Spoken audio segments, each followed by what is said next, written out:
Here's what Rinpoche's instructions. The last Bardo, the sixth Bardo.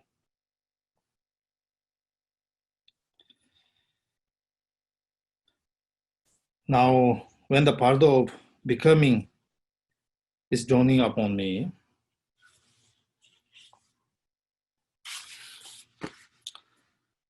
I will concentrate my mind with single-pointed determination, strive to prolong the results of good karma, close the entrance to rebirth, and try to keep from being reborn.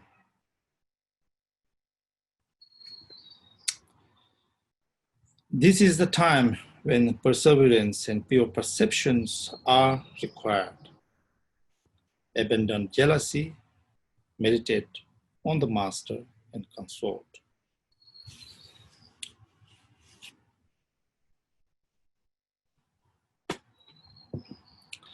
So now what that means is Rinpoche describe the Bardo of becoming, Sipa Bardo in Tibetan. That's what we call. This Bardo is happening because the Bardo being did not recognize the ground luminosity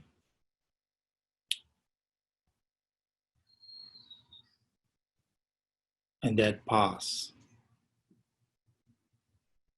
Should have, could have, but never know infinite karma's functioning, did not recognize.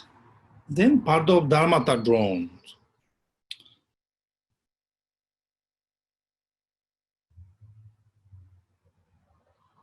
Self-display, natural radiance of this pure Buddha mind.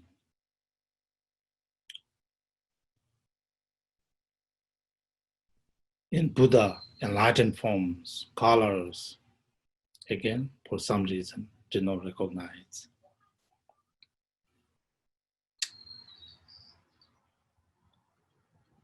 Instead, this Bardo being perceive these phenomena, these pure phenomena, are rather something different than himself or herself.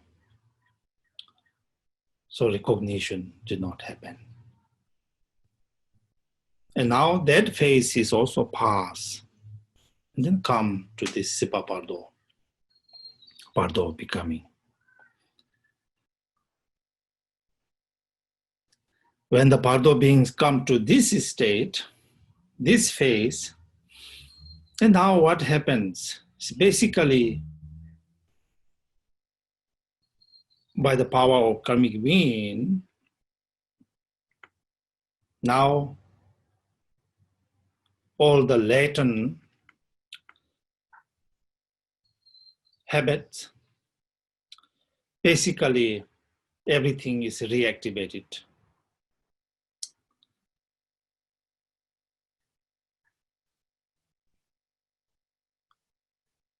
Except you are now in a mental body. It's not physical body, it's a mental body. But now the Bardo being thinks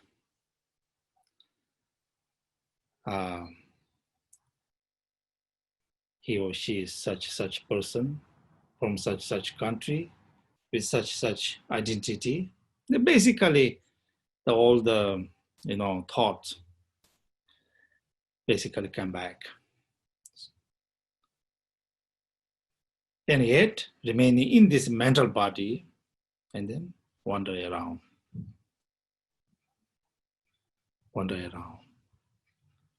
until the next rebirth is found and conceptions take place and going through the embryonic development and take the rebirth. Until that point, all are Bardo or becoming. Sipa Bardo. That's it. Now, thinking about this mental body, Bardo beings, in the teachings talks about 5 characteristics of these Bardo beings.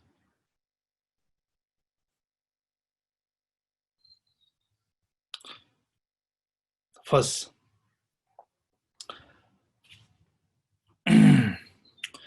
Munjung Sipi Shazukje, which means now in this mental body, you are basically the previous being, wherever you are from, whoever you are, now this being, from the whatever identity you have in your previous life, this is now you are again. Same thing. That's one characteristic. Ombo Kunsang, which means all senses are completed. That is to say, in your previous life, if you are deaf, now all of a sudden you can hear everything clearly.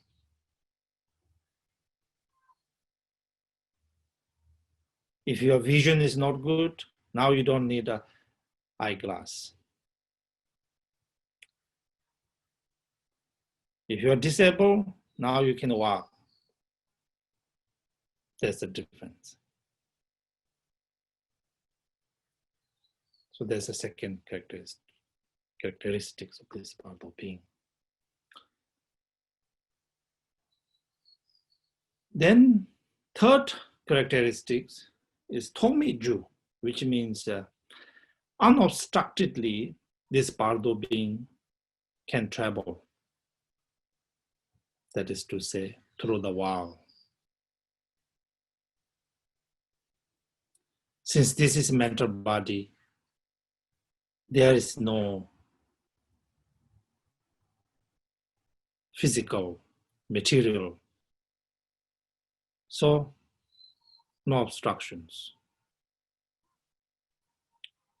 Travel through everywhere. No obstructions.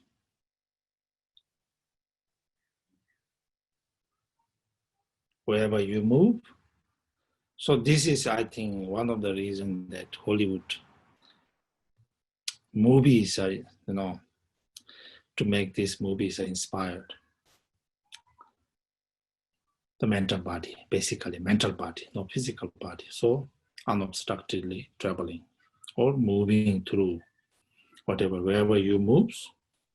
If your hands cross, it just cross, there's no touching, obstructing against each other. And then fourth is Leji Zuntru Shukdang, which means now this Bardo being has karmic power. It has its own power, that which means it can travel everywhere. If you are somebody who travel, a tourist, wish to travel to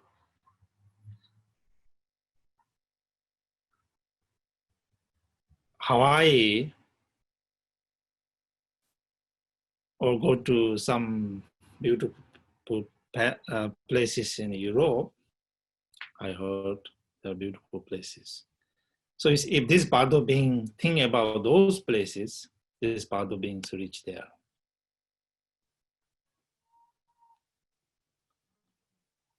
It has its power. Wherever it want to reach, it goes there immediately. That's the fourth characteristics. And then the last one,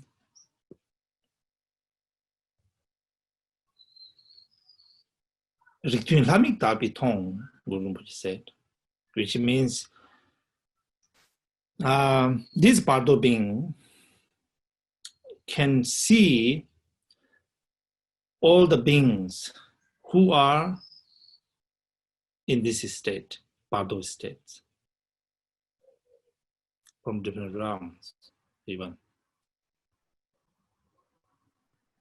And some teachings focus Riktu, which means same kind of tribe, which means if your next life will be a human being, then you will more encounter human beings in this Bardo state. Basically, mental body can see other mental bodies. For instance, we living beings with this physical body, having this physical body, we cannot see the mental bodies, Bardo beings. But Bardo beings can see each other, so that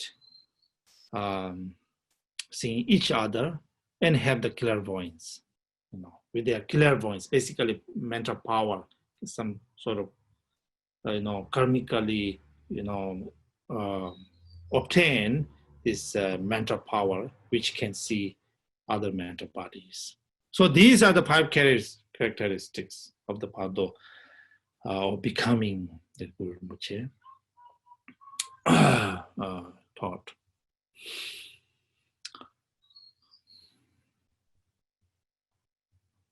Now, general experience of these Bardo beings is rather sometimes good, most of the time it goes through some sufferings. To begin with, it is said in this state, there is no sun and moon, like this beautiful sun. No sun, no moon, because according to the teachings,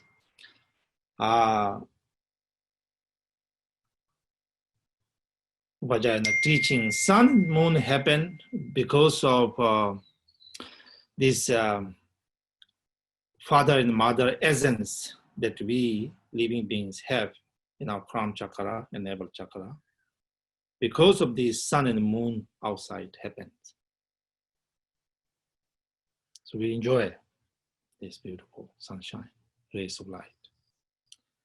And when this Bardo being mental body do not have these seeds, it's already dissolved in the inner dissolutions when took place. So there's no sun and moon. Only Bardo being has its own rays of light that can see around. That's what it describes.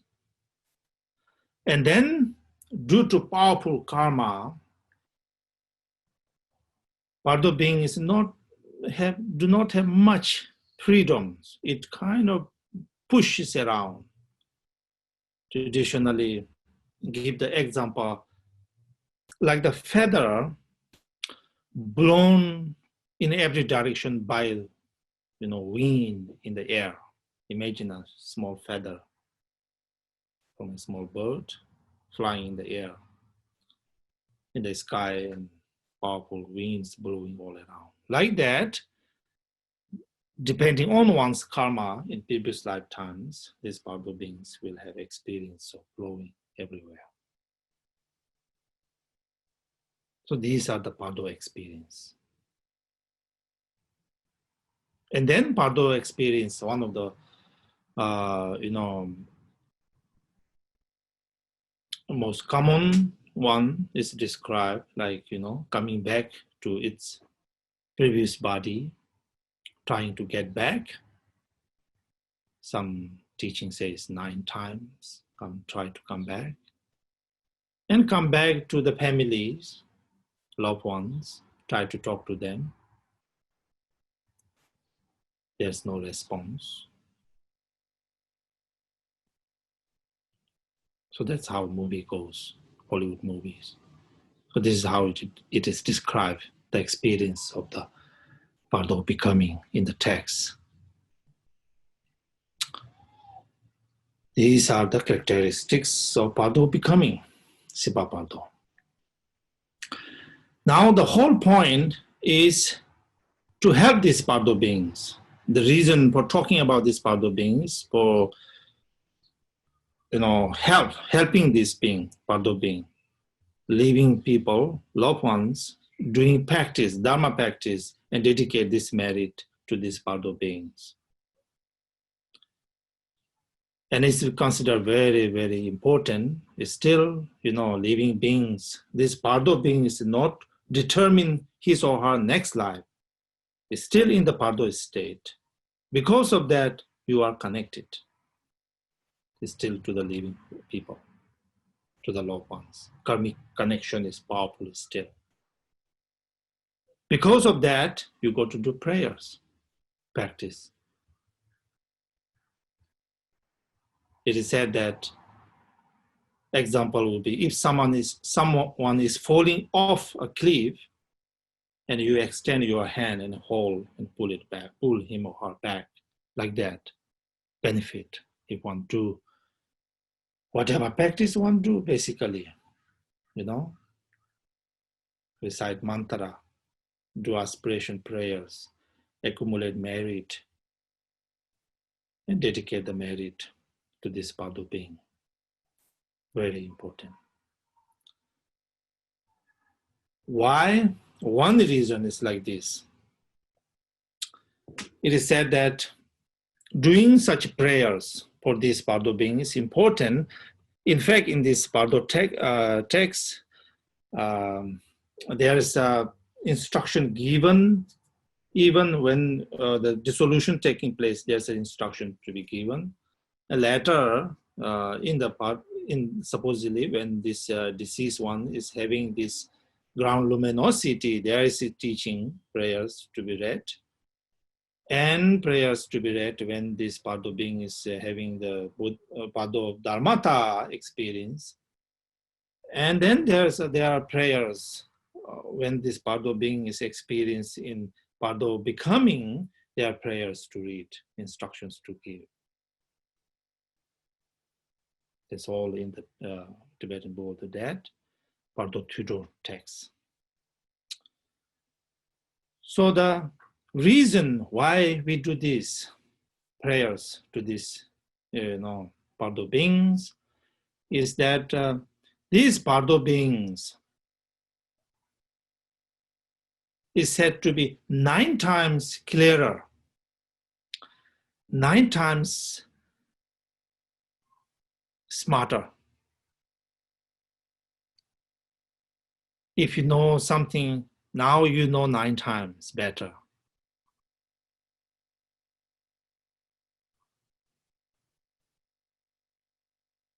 Your mind is very clear, which means, that means if one do the prayer, this Bardo being will definitely get it.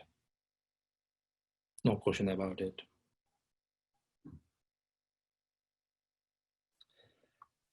Also, additionally, this Bardo being is now rather confused, not sure what's happening.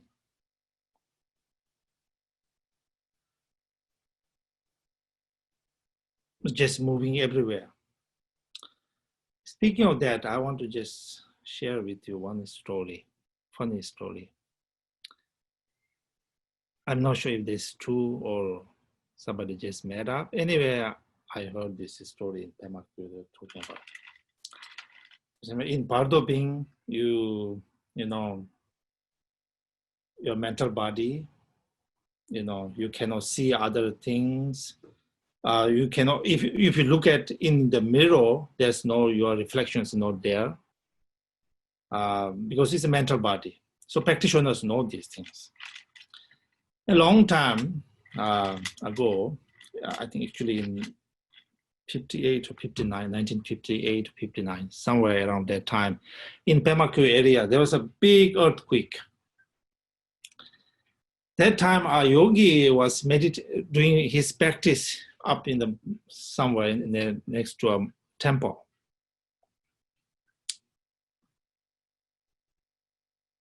Just by himself. And when this big earthquake happens, then there was a big noise, the ground is shaking, and then he heard all these rocks crawling on, Pemaku is very steep, then escape. So he thought, well, now definitely this cannot happen. I must be dead. I must be having a Bardo experience.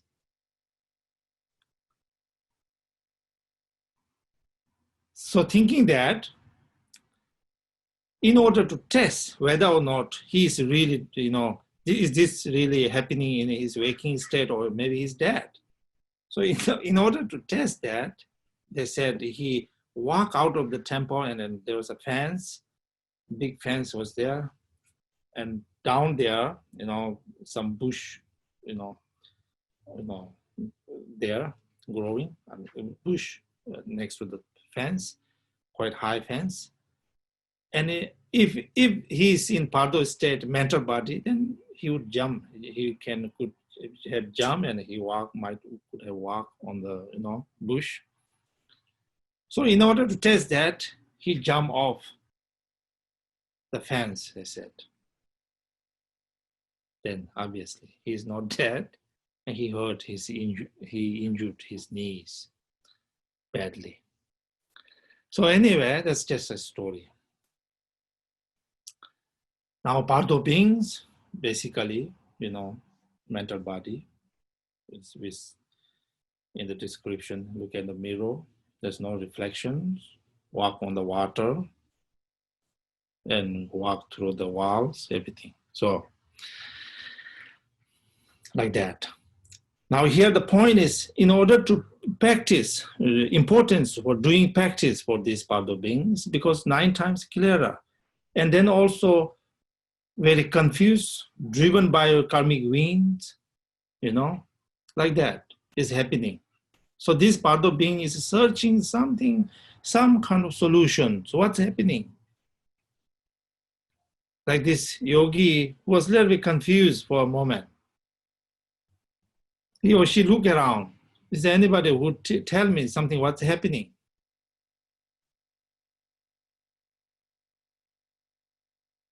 Anxious, curious. To that fact, then Guru Rinpoche is giving instructions on this Bardo, different stages of Bardo instructions. So in this case, traditionally we do the practice after 3 days, after passing 3 days. On the 3rd day we practice, and then every 7th day we practice, and the 21 days is very important on that big puja, and then practice basically until 49 days. Practice and dedicate to this Bardo beings. When we do practice, different practice, anything, but one of the most common one that we do is Shadow practice, 100 Deity practice. 100 Deity practice, basically we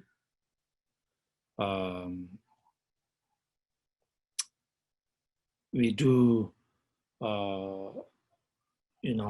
invoke the blessings of the 100 deities, make offerings on behalf of these deceased ones, and ask their blessings, invoke their blessings. May Buddhas, 5 Buddhas, male Buddhas lead these Bardo beings. May the 5 female Buddhas support from behind. Bodhisattvas support left and right, and taking these Bardo beings in the pure Buddha realms to the recognitions. So anyway, that's Shadow practice, very very detailed ones. By the way, I want to show you, some of you may not be that familiar. So here we have a Shadow picture. Okay. Of course, I do not want to go through the detail, but this is the what I was talking about, Shito, 100 deities. When our innate purity is not obscure from this pure presence, now as its radiance manifests into this, display into these pure phenomena, pure visions. So these pure visions, known as Sambhogakaya manifestations, Sambhogakaya manifestations. So anyway, these are peaceful, wrathful deities. The first portion, upper ones, are the peaceful Buddhas. You see in the center, in the very top, in the center is the Kuntu Zampo, Samanta Bhadra and Samanta Bhadri, which represents our basic purity of empty and luminous. These two aspects is represented by the Samanta Bhadra and Samanta Bhadri in the center on the very top. From these basic two purities of empty and luminosity, then display come out when it is not covered or obscure with the defilement. Its purity is now sun's rays goes to different color and different direction like that, and different Buddhas manifest. Now below this Kundu Zampo, you see Buddha white in color is the Buddha Vairochana we talk about. And surrounding this Buddha Vairochana, these Vidyadharas, purity of habitual tendencies. And to our left side, you see the center Buddha blue, we call Akshoba. Sometimes this Buddha is replaced with Vajrasattva. And the four directions, four bodhisattvas. Remember, first day, the center Buddha Vairochana. Second day, Buddha Akshoba, like that, blue. And then third day, Buddha Rana Sambhava, yellow in color, four bodhisattvas around it. And to our right side, to the left of Kundu Zampo, to our right side, blue, red Buddha is Buddha Amitabha, again surrounded by four bodhisattva. And below, down there is then, Rinchen Jungde, then Amoghasiddhi Buddha, north, in the north side, is Buddha. So these are five Buddha families, and then bodhisattvas. And these wrathful deities we see in between. Wrathful is still up, up there. Still wrathful, four guardians, four male and female guardians in peaceful deities. And then you see some Buddha Shakyamuni looking, standing up. These are six Buddhas of the six different realms. So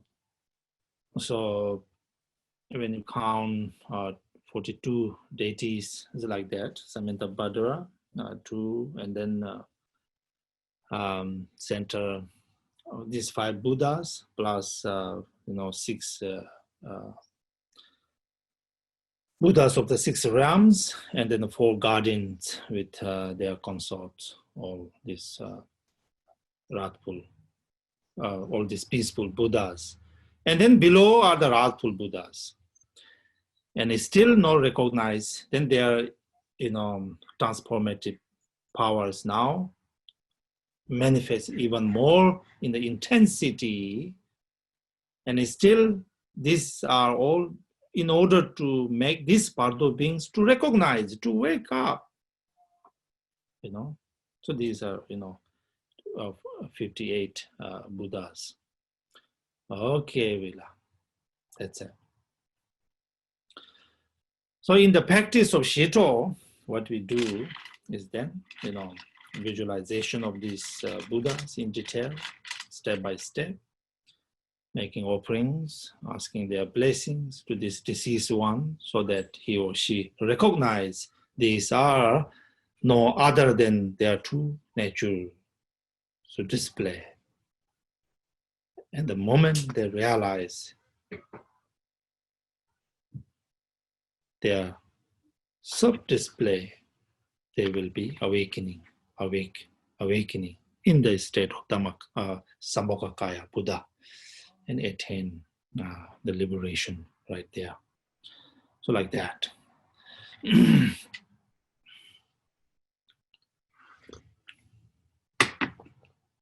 Now, in this part of Shito practice, let me briefly, say to you what we do. We call Nenden practice, specifically again for the deceased ones we do. That is then, we call Chang, some, something that we create on a paper, piece of paper, basically, which represents the deceased one's body, speech, and mind, and then essence, with the mantra, 6 syllable or 6 syllable.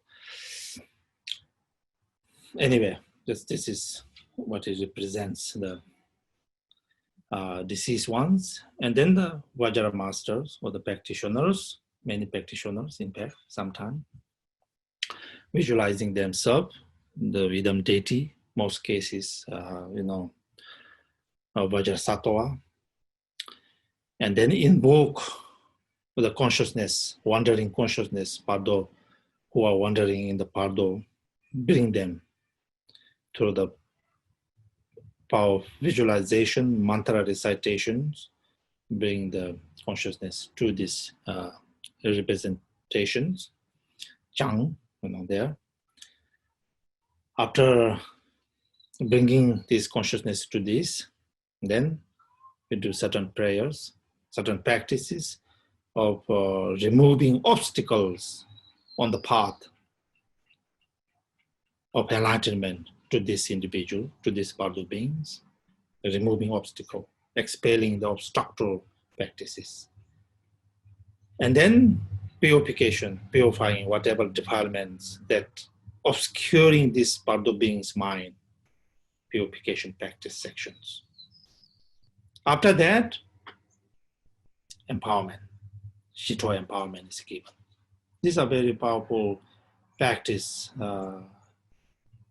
incredible practice, in fact, incredibly beneficial. Sometimes just when I do this, engage, participate in this kind of practice, I just myself keep on wondering, wow, I've been doing this all this time, but it's still each time I surprise myself. This is how it is done in our lineage, And give empowerment. After empowerment, then part of the empowerment is giving teachings. This is Bardo of Dharmata. This is Bardo of becoming. Here you have to realize. Here what we have to do. Your true nature has been Buddha. Basically, all the Dzogchen teachings are given to this Bardo being. Like that. Amazing. And then after that, we do give the offering. There's a last kind of offering. Sur practice. Sur practice is very important. In Bardo beings, mental body can enjoy the smell. So anybody sur practice, what we do is basically fire puja, and the ingredients mostly same, but especially if the deceased ones like particular, food or drink, that should be present there, burned there at the same time. So you burn that food and then recite Mani Om Mani Padme Hum mantra. Mani Padme Hum mantra.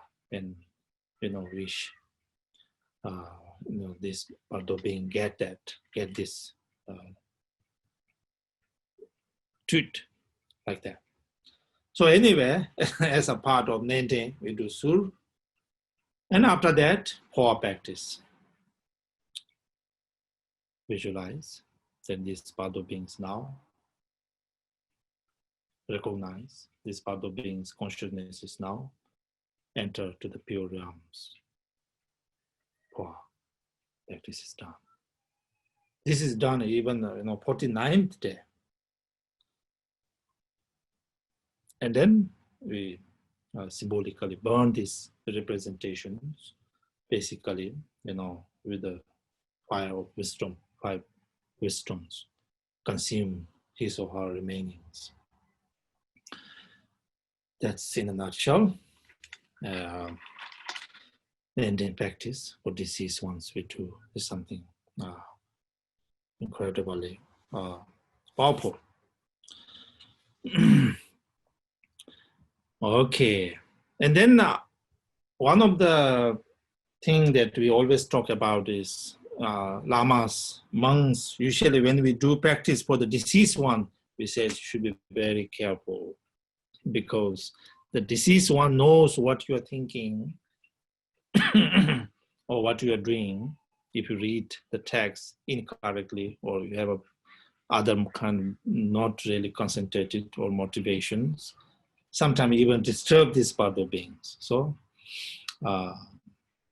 instructed, these practitioners take extra caution, keep a pure, bodhicitta mind, and do these prayers for the part of beings, general instructions. Okay, that's one part. And then I want to say something, first let me finish this. One of the things that is, again, in the teaching about this Bardo becoming, its experience. The teaching talks about some kind of powerful scenario, scene, which judgmental, judge things take place. That is, in this Bardo being has angels, 2 angels, right and left.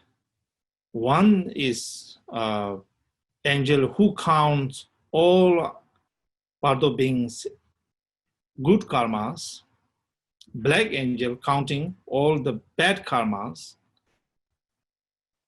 Bardo beings experience like this. And then angels count, Actually, angels kind of discuss, white angel says, yeah, this Bardo being should go to pure realms, at least go to a good place next birth. And the bad angel says, no, this being accumulated lots of bad karma, it should go down, should be experiencing sufferings. So as a Bardo being, so you definitely agree with the good karma, count 10, so to speak. The bad one, you do not agree. I have never done that. I don't remember those kind of things. You disagree, reject his kind of reminding you that you did something bad in your past life. So this kind of experience will happen. And when these scenes happen, and then lot of death come out, since they have disagreements, and they both said, okay, if the good angel and Bardo being, if you do not agree what the black angel said, if you do not agree what I'm saying, that you have bad negativity, karma is created, then we ask judge, the supreme judge,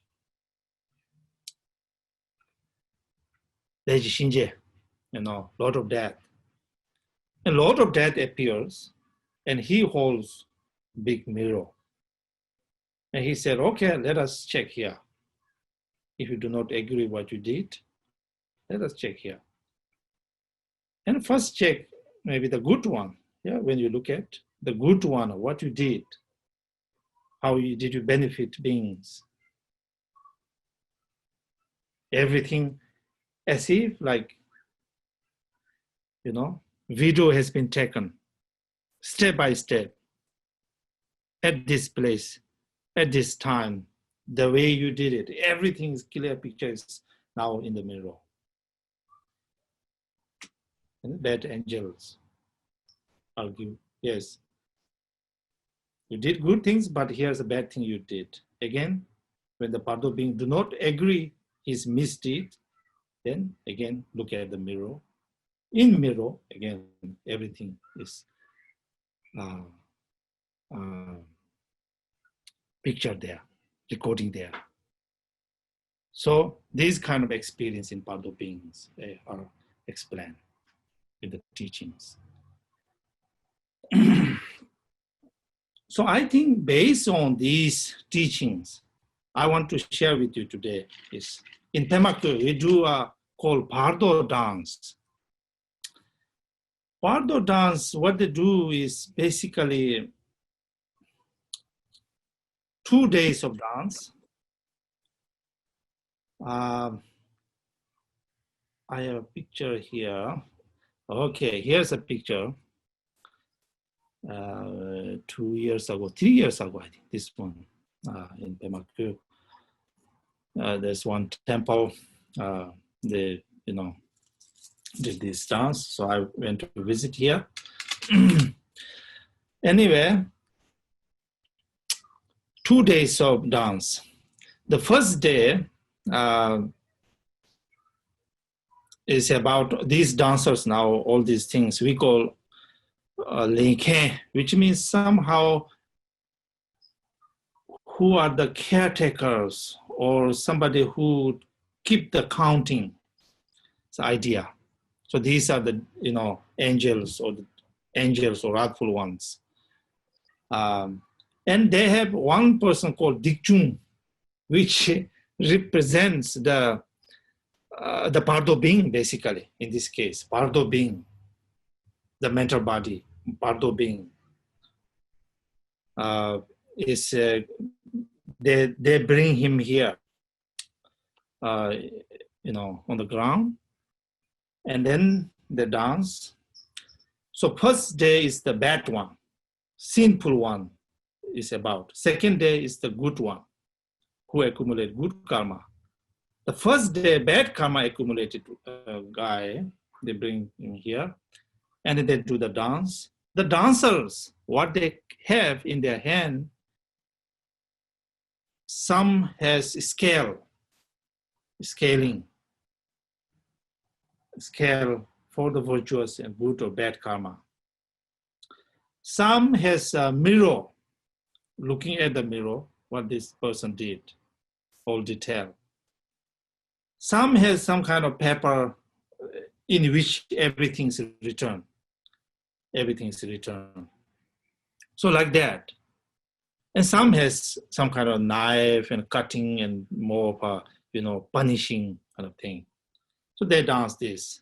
And they dance in Dikchung, the being kind of disagree, but then they dance again and scale again, dance again, and all this, do these things. And finally, they decided this person was a bad person who did lots of bad things, accumulate lots of bad things, hurt lots of beings, and now he should be, or she should be punished, and then they take him out, supposedly to send to lower realms, like that.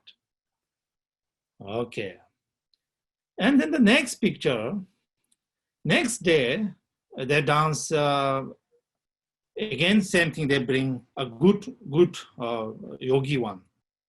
And then they dance again, check. And they decided, final decision is that, yeah, this guy did live a wonderful life. And then finally, they all decided this person should be sent to pure realms. So in order to represent that, pure on in the upper, story, upper floor of the temple, this is me sitting up there. which represents, in this case, Avalokiteshvara Chenrezi. And then in this Lenken, these dancers now all, supporting the yogi, basically escort him to the, through this white beam of light, which it represents with this white cloth, and sent to pure realms. So that was the, that's how Bardo dance takes place. Okay, Vila. Just to show you.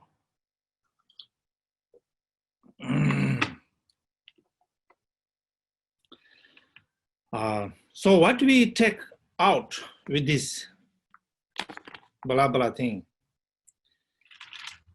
what we take out is that the fundamental Buddhist teachings, what goes around comes around. Nothing is wasted. Every thought, every word, every actions are clearly in the mirror, in the scale, in the writing. Nothing is waste.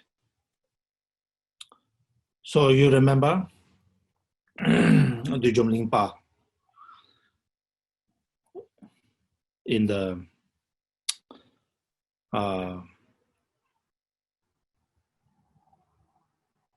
Buddhahood without meditation. At the end, he said that we should be like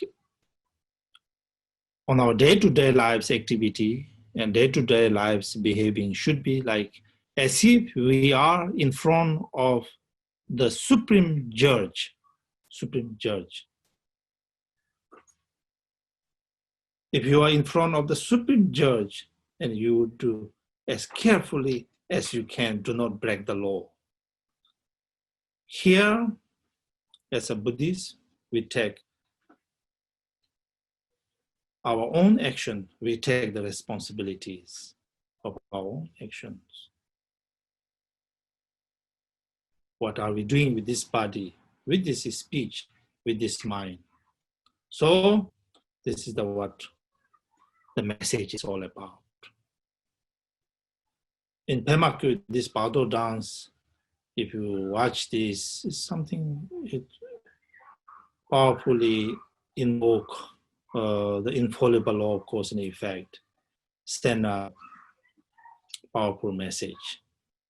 So anyway, the whole point is like that. And Bardo beings experience like that. Based on that, those Bardo dance. Okay, so that's the one part. Now, second part of the Bardo, or becoming thing is, then here is what His Holiness Dujung Rinpoche said. Until 21st day, all experience have been, as I just described, whatever your previous life, right? Wherever you were, that persons. You imagine you are that persons. You identify yourself, that person. You are mental body, but basically you are that person. After 21 days, then let it be shifted, big shift. Now you are going to experience what is going to be your next life. Wherever that may be. Where you are going to go to in 6 different realms. As I said yesterday, you see 6 different realms. Now this part of being experienced light and visions. Light, as I said yesterday, the white, dull light for God realms, red light, Dimika realm, green, and blue for human, green for animal, yellow for hungry ghost, and smoky dark light for dull light for hell realms. Those kind of more experienced. And then with that vision, some kind of visions, of the 6 different realms. Now,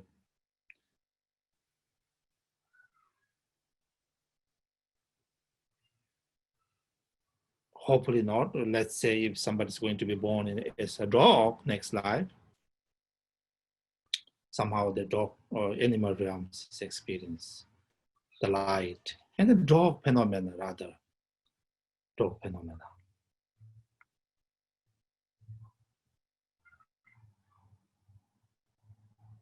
Your body, your visions, more of a dog phenomena, dog world, dog perceptions. And then slowly, if that's not recognized, you continue, then you take the conceptions. And then that's it.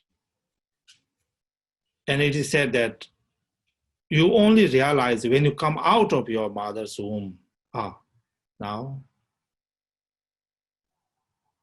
gosh, or good, or I don't know, now I'm a dog. That's the last thought you have when you come out. Or I'm cat, or some other dolphin, or monkey, whatever. And then after that, then gone. Your previous life phenomena is gone. Next slide. Like that, also human, the light and visions of wherever you're going to be born in different countries, more that visions. And then when you come out, the reason why, human being, we don't remember our past life is now, we should be able to remember because, we have a past life, supposedly. Some given kind of, in Pemaku, we have special, some kids, we say this because of the special blessings of the land, young ones talk about. They talk about when they start speaking, and then after that, then they forget. When they grown up, nothing. If you ask why, well, then it's gone. It's past life. Now you are in this life, not the past life. Then gone. Your family connections, past life, and this life is now different. Here I want to share with you a story that my mom told me that sometime I think of. My mom's side of the family is quite challenging, took place. They escaped from Tibet, and then on their road, coming to India, the father died. My grandpa died on the road because of the climate change, obviously. From cold climate to the hot, climate. And arriving in Pemaku, grandma, mom, they decided to stay in Pemaku. For some reason, they were able to stay in Pemaku. Even though they were able to stay in Pemaku, the rest of their relatives and friends continued their journey, leaving Pemaku to the central India. And for some reason, they were left there, not relatives, only themselves. And I had an uncle, he was very young, younger than my mom. And then unfortunately, while in Pemaku, just settled in this land, they had no idea how do things in this environment, but somehow they're able to settle. And unfortunately, again, after a month, something, my grandma, passed away. At that time, my mom was quite very young, very young. So obviously, she missed her mom very much. And she said she used to dream her almost every night for quite some time. And then last dream she had was, she dreamed that her mom called her. And she went there.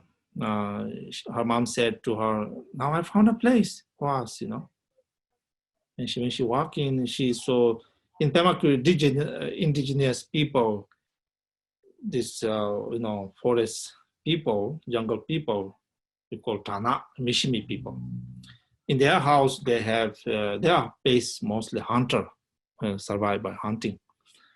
So if they hunt like big, animal, their heads are kind of kept. That's their tradition. So her mom asked her to come, and she went there, and she saw this. You found a place in this place. She discussed. She remembered. That was her last dream. Her mom telling her she found a place, and ever since gone, not dreaming anymore,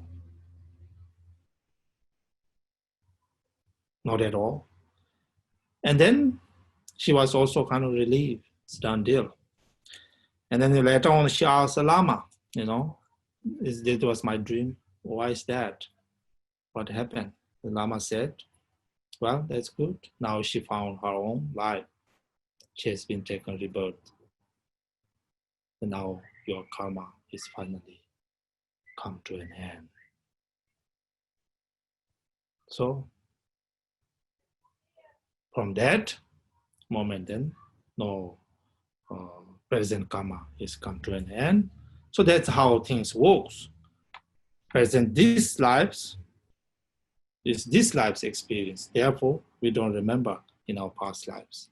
Even though I must say, in the teaching, do say that sometime, some occasion we might have a dream in which very clear, vivid dream, where you go to a place, you are very familiar, talk to the people very familiar, you enjoy it very much. You wake up in the morning and wonder what happened. What kind of dream was this? Strange dream.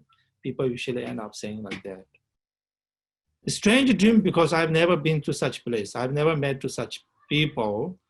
But while I'm dreaming, I was quite sure, it's very comfortable, very familiar, super familiar. That's a strange dream.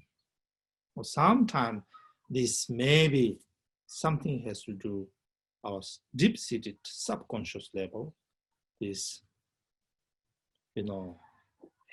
habitual tendencies sometimes pops up.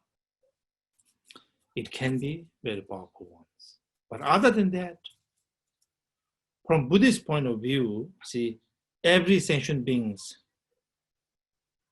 have our past lives. But we don't know, we don't remember like that. So anyway, that's how things are. And here the teaching is blocking the bad rebirth, Guru Rinpoche said. So now, if you are aware that you are going to take a bad rebirth, if you do not want to go to lower realms, like even to the animal realm, then what you got to do? Guru Rinpoche said, in order to block the womb, when you have the first begins the experience of, next life's parents in union. And that time, then one, kind of leaning toward that, parents in union. That time, Guru Rinpoche said, you visualize these two parents, as it says here, father and mother deity, master and consort, like that. You visualize. Or you visualize the deity that whatever you practice. Or you visualize generally the future father's parents, you visualize. And pray, instead of having this regular experience, you pray. That will help you to not to be born in that realms. or simply recognize your true nature. This mental body's nature is empty in essence. So this will block the rebirth, or bad rebirth, next life. And then, of course, in our prayer, we have here, I have included Longchenpa's prayer here. In this prayer, is next rebirth, may I be born in a place, in a country which has lots of freedoms, where I meet, importantly, where I encounter Dharma, meet an authentic teacher, receive teachings and practice Dharma. May I fulfill my, live a meaningful life. So those prayers, like Longchenpa's prayer that I share with you, these are important to do. I do myself, I do all the time. If it's happened to be next rebirth, may I be born in a right place. Yes, where doesn't matter where human beings, but some human beings again, as a practitioners, what we hope for is next also a good opportunity in which we can continue our path. So those prayers are very important. So anyway, now next prayer, a prayer for next lifetimes is done. Then one will have an experience in the Bardo teaching said, next parents in union. And if one's going to be born as a male, the rather attachment feeling toward mother, a little bit, hostile, rejection feeling toward father, or vice versa, if you're going to be male or female, male and female, feeling toward one's parents. And then that continued. And then the mental body, this consciousness, Bardo consciousness, enter between the father and mother's seat. And that conception takes place. And that moment, we will have a experience, predominantly blissful experience. Again, bliss, clarity, no thoughts are the four aspects, but here predominantly experience of bliss, blissful experience, briefly, and then conception takes place. And then you grow up. You come out here once more. A beautiful Santa Barbara, beautiful lake, mountains, come back to the human world. So that's how, from the beginning to the end, the whole life circles, how the Bardo teachings explains. Okay, then, now let me conclude with this here.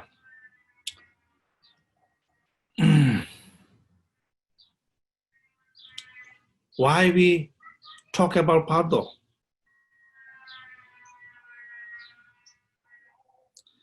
We talk about Bardo of this life, because we go to know this is precious moment.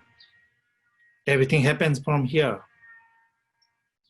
At the same time, know that this is impermanent nature. If you want to do something, this must be it. Today must be it.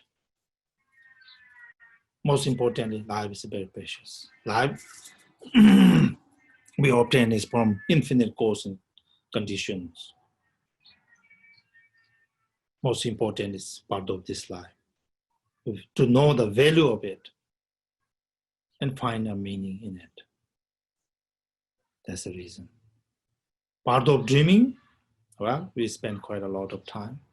So by listening and thinking about part of dream, it gives an opportunity to transform, make good use of our great deal of time that we spend in dreaming, in the part of dream. That's the whole reason.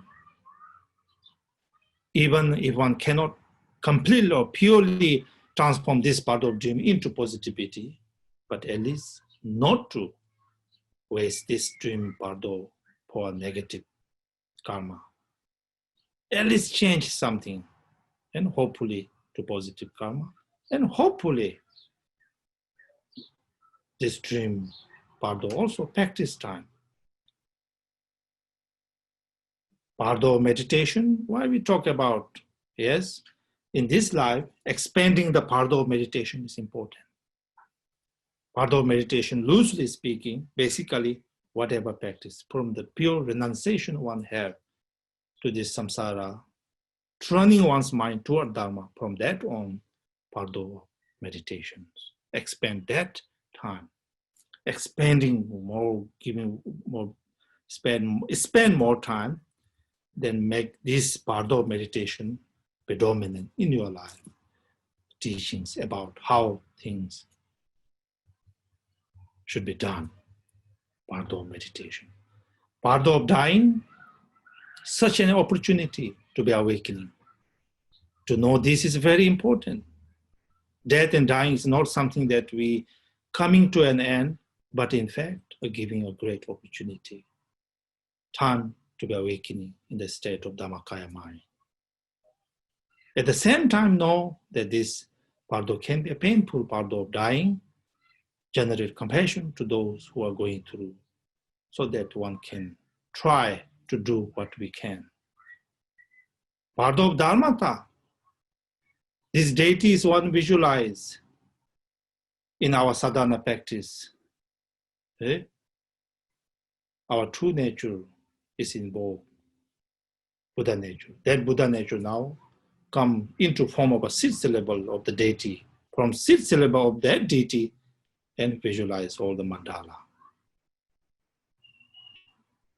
That's what we do. So these different mandala, these different deities, don't think about whether exist or not exist, those things. I hope you do not engage in those concepts or scientifically prove. What do you mean? Scientifically prove. Scientists has to do something with the material phenomena, whether exist or not exist. This we are talking about supreme, pristine, pure phenomena, Dharmakaya mind's display. How can you think that scientifically prove whether exist or not exist? Those ideas absolutely unnecessary. Even though some people ask, some people wonder, we explain, some people believe, some people do not believe. Not believe, what can we do? Actually, lots of people do not believe that NASA scientists landing in the moon. Lots of people don't believe. Well, obviously, non-believers, can you make them believe? Don't think so. That's why we have different politics, different way of thinking. All has to do, ultimately speaking, our own karma. But that karma we have, then conditioning is met, then that karma ripen, and then you somehow interested. If you ask why, somehow there's no explanations. Nobody believes something, very difficult. So anyway, Bardo of Dharmata teachings. Bardo of becoming, no, that infallible law of cause and effect is right there. What goes around comes around. Knowing that, live a wonderful, peaceful, inside and out, alive. And when we transition from this life to the next, of course, will be a good transition. These are the reasons for talking about Bardo teachings. I'm glad some of you joined me again. I know many, I have discussed with you many times in the past, but it's still, I'm going to be talking the same thing over and over again, but it's still you think that there's something you take out. Yes, there is something to take out. Myself, I do Shito practice, the same thing that I did when I was very young, but today I sometimes think about this Bardo phenomena, familiarize myself like that. And then, from a just human point of view, these Bardo teachings give us the clear picture, life as a whole. Otherwise, what death and dying, past life, remains a mystery for us. Now gives a clear picture. And life after another, past life, no doubt. How can you even doubt? It gives such confidence, at least for me, and I hope that is same for you. And then the way I teach, as you know, I encourage you to generate bodhicitta. I do myself generate bodhicitta. May this teaching, whatever I said here, may this cause you something to think about. May this cause you that turn your mind toward Dharma. May this talking about shed some light that which clarify your spiritual path. That's the whole. I try my best. That this is my motivations. Whether or not it really happened has to do with, depend on many conditions, causes, conditions, but my motivation has been there. So that's all from my side, and I believe whether or not this effect of this, efficacy of these teachings may take place sooner or later, but some seed of enlightenment, I sincerely myself believe that is there with these teachings, with the blessings. And we invoke blessings of Guru Rinpoche. I invoke my lineage masters. May they all bless me. Their blessings come through me and then reach out to beings. My aspirations, my motivation has been like that. Just let you know. And then ultimately speaking, of course, may this teaching inspire you to practice Dharma, actualize the meaning of the Bardo. Clarification on the path. Ultimately speaking, of course, this cause you to generate wisdom on your path and compassion to all sentient beings, and that which lead to fulfillment of our purpose of this very life.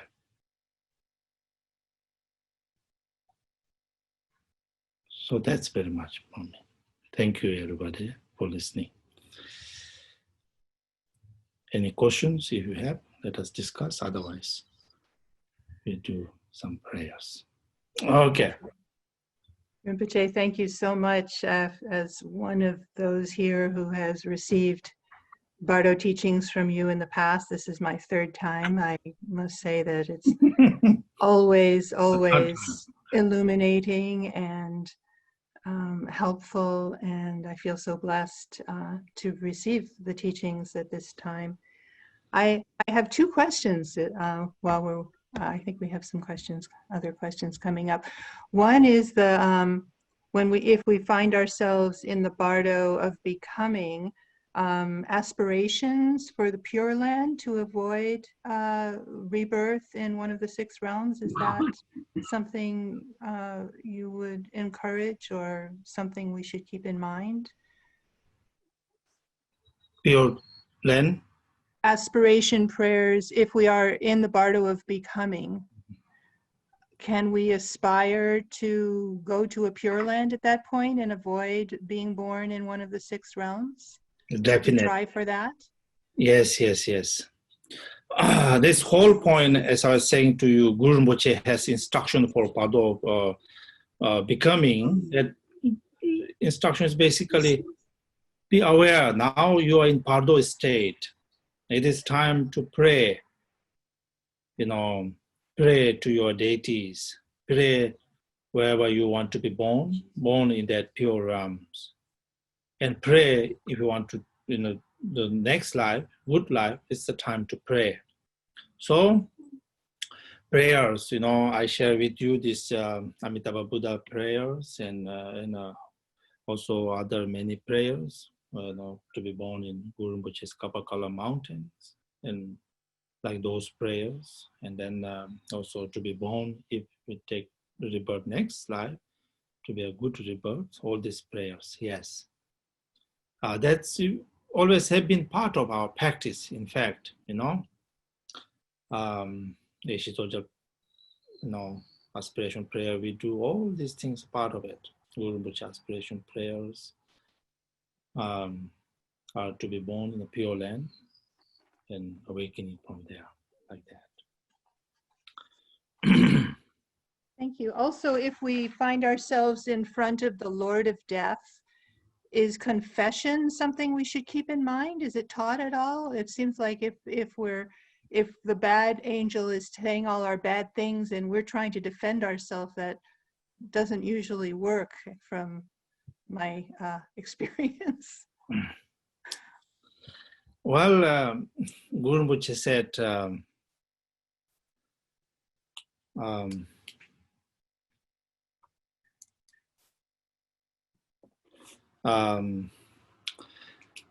Rinpoche said, Namshi Bardo challenge into cham Gola Wankur Jeza Chi Jedu Chi so Tori Tente Dela Kaleyu, which means when time comes that Lama's giving you empowerment on the representation Chang, which I described that time, it's difficult, not that easy. When your mind wander like a confused dog, disoriented dog, not easy. Time, most important, is right now. That's what Guru said. So at that time, in the Bardo state, when you want to have this experience, then if one recognize that one's in Bardo state, then do prayers. Still, there's a chances that if one recognize, then doing prayers, invoking your deities, blessings, and of course, doing prayers, including confession prayers, that if one recognize. But then at that moment, maybe, of course, there's a blessings, they can change, it still can change. The whole idea of this teaching, Bardo teachings, there's a chance, right? The main meaning is that each Bardo state, wherever you are, there's a chance, there's a possibility, there's a whole thing. But, it can be too late. So right now, it's most important, focusing on Bardo this life. Okay. Thank you. Yeah. Martha wants to know, can the practices you described this morning, I guess she's just talking about the Shitro and the Naden, very much benefit non-Buddhists as well as Dharma practitioners? Do this benefit for non-Buddhists? Is that your Yes. question, Martha? Yes. Hello, Tukula. Thank you so much. Yeah. What was your question? Well, for example, my family, right? Ah. Who I'm attached to, can Ah. I do some of this with them in mind, even while they're alive or while they're passing, if for those who go before me? Yeah. Yes. Of course, as I mentioned, to the present time, your parents, your siblings, your relatives have karmic connections with you. Karmic connections. So therefore, particularly to your parents, you want to do prayers and dedicate, because of the karmic link, they will definitely receive the blessings more than others. So they will receive. Yes. Okay. Oh, yeah.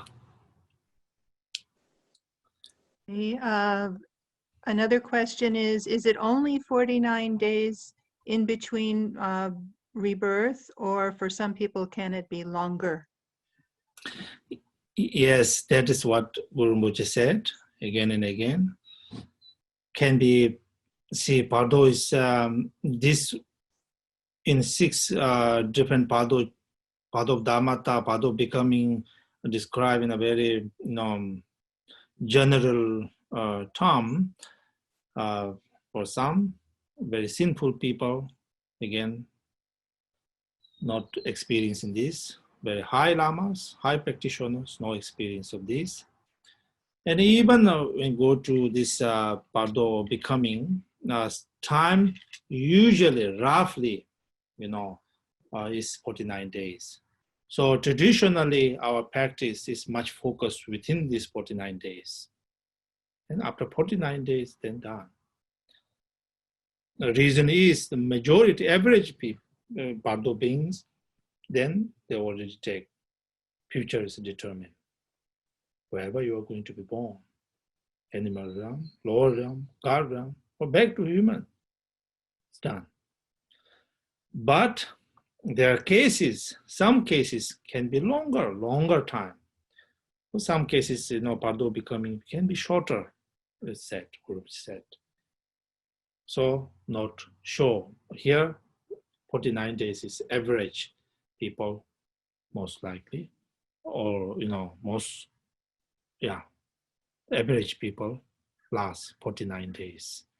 And particularly important, until 21 days is particularly important. Because the future karma is not yet determined. So 21 days is very important. But still you can do until 49 days, whatever future life will be a good life, we can also dedicate wherever he or she may be born in that,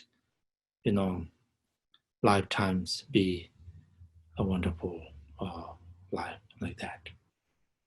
Okay. Thank you. Good question. Good question. Thank you. Good question. Another question from Bob and Mariana. When you were mentioning the 5 characteristics, Maria, can do you want her to ask herself? you see? Yeah. See you, Bob and Maria. Yeah, turn on your video and your mic, and you can ask your question yourself. Hello. Oh, how are you doing today? Oh, we are doing very well, thank you. Okay.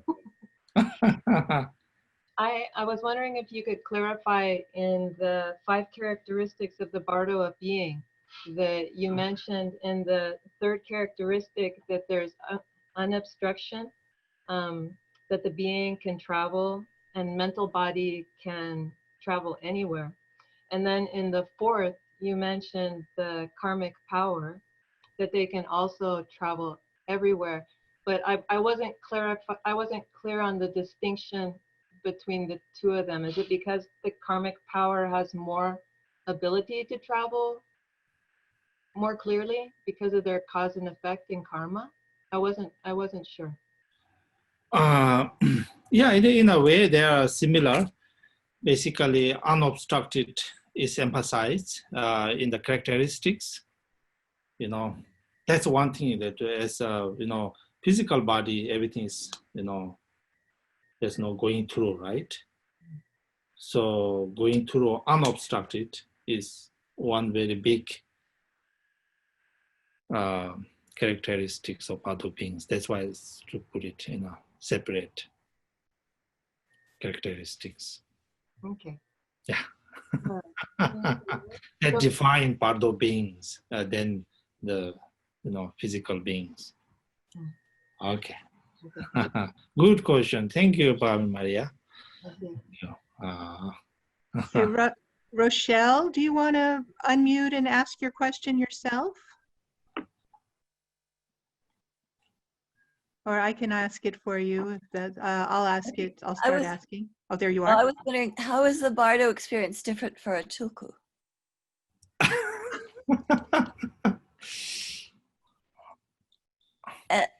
Yeah.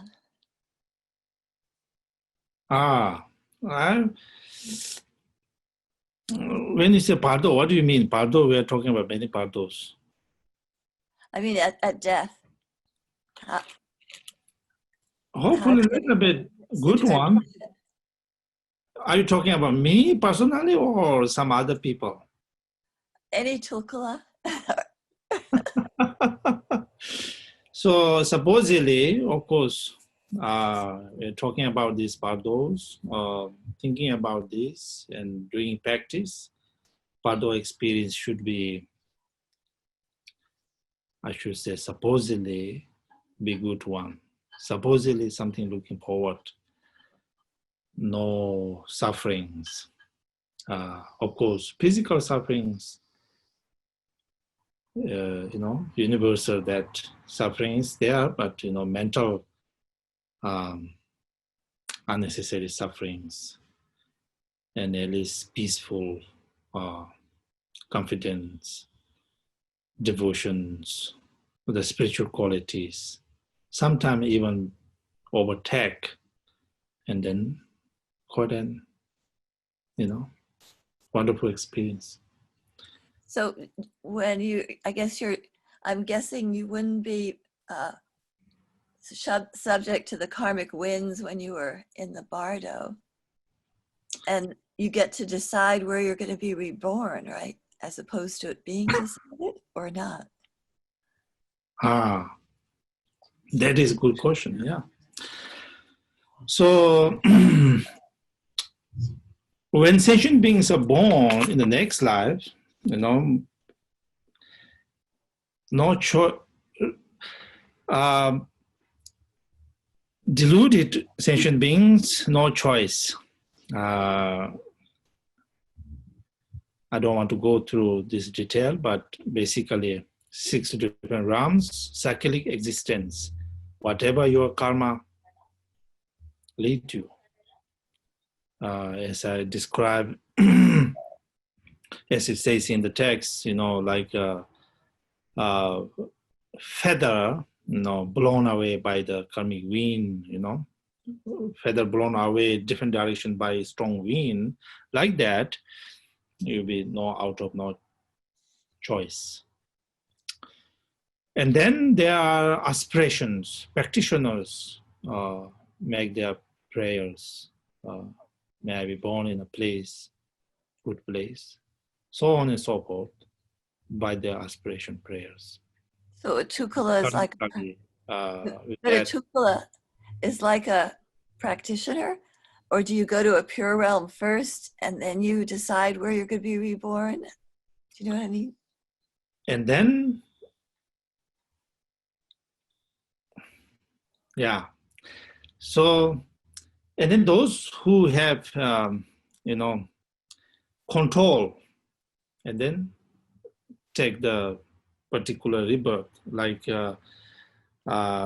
many of you already know in our Tulku system, one of the thing is that some lamas already predict their future parents' place. So obviously they have power. So beyond that, I don't really know. Okay.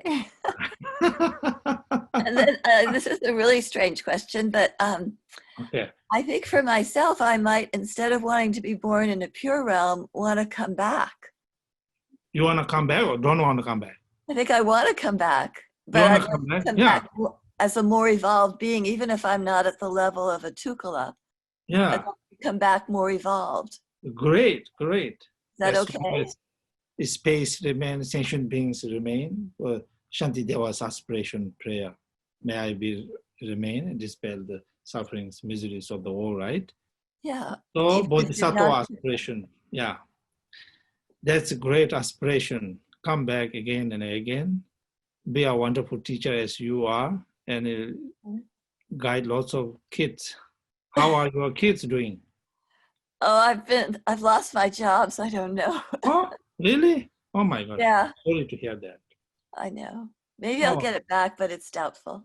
Oh, I hope. Thank you for asking. Thank you, Leslie. Any other?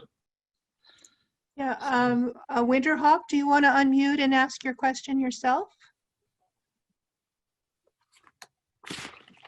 Yes. Thank you.